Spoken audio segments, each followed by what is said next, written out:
Ja, nu. Det ved jeg egentlig ikke rigtigt. Jeg tror, vi var nede på OK. Ja, nu du kører du record.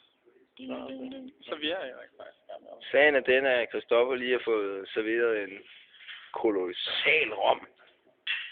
Og lidt længere ned ad fløjen ser vi en fjollet smil Anders Rosendal. Og sådan en kæmpe rom. Kvinden, der har serveret os disse drikkevarer, er ret upåvirket af situationen. Jeg var helt smadret, at du bare har kigget på programmet.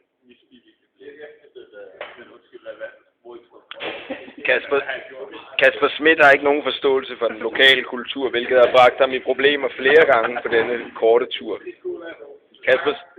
Kasper Schmidt er ham, der sidder og smiler i billedet. Ham, der konstant forsøger at få opmærksomhed helt nede i bunden af den nu pensionerede appointment kode.